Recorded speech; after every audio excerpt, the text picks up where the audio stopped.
अगर आपने अपने बच्चों के लिए वोट दिया तो छठ के बाद इस जनता का राज बनेगा, इसका पहला संकल्प है।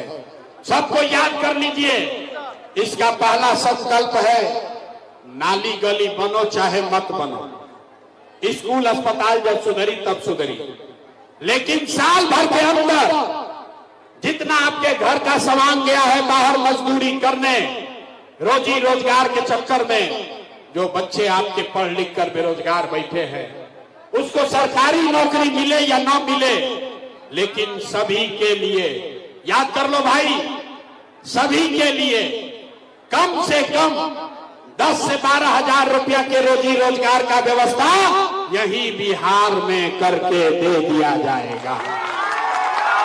होना चाहिए, होके के चाहिए, बात बुझाई। 10-12 हजार के इधर रोजी रोजगार हो जाए तो गरीबी कम हो कि ना हो? जोर से बोलिए, होगा कि नहीं होगा? होगा। तो प्रशांत किशोर के बेटा के शादी नहीं थे, हो हमारे बेटा के तिलक नहीं थे, आपके सबके बच्चों की लड़ाई है।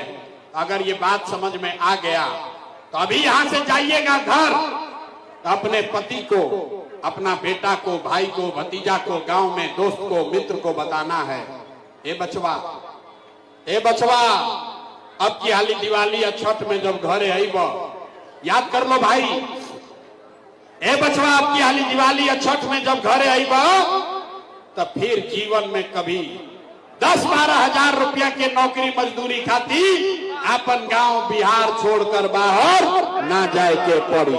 मंजूर है? सबको मंजूर है?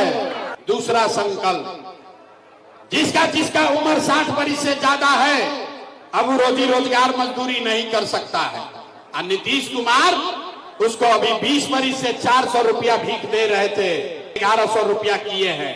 तो अब छठ के बाद जेकर उम्र 60 वर्ष से ज्यादा बा, छठ के बाद उसको 400 रुपया का भीख नहीं, 1100 रुपया का पेंशन नहीं, हर 60 साल से ज्यादा उम्र के महिला पुरुष को हर महीने 2000 रुपया महीना का सम्मान राशि जरूर दिया जाएगा।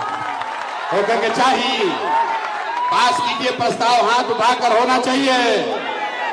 तो आपके बच्चों के लिए 10-12 हजार के रोजगार हो जाए, अब बूढ़ लोग के 2000 रुपया मिले लगी तो गरीबी में कुछ राहत मिली ना, लेकिन गरीबी खत्म ना हो। गरीबी खत्म तब होगा जब आपके बच्चे पढ़ेंगे, पढ़ लिख कर आगे बढ़ेंगे। तो इसलिए तय हुआ कि अगर आपने अपने बच्चों के लिए वोट दिया, शिक्षा रोजगार के लिए वोट दिया, तो दिवाली के छठ के बाद हर गरीब व्यक्ति को ये अवसर होगा, हर गरीब परिवार को, कि जब तक सरकारी स्कूल ना सुधरी, अभी आपका लड़का जाता है स्कूल में, पढ़ता नहीं है, खिचड़ी खाया घरे चला आया।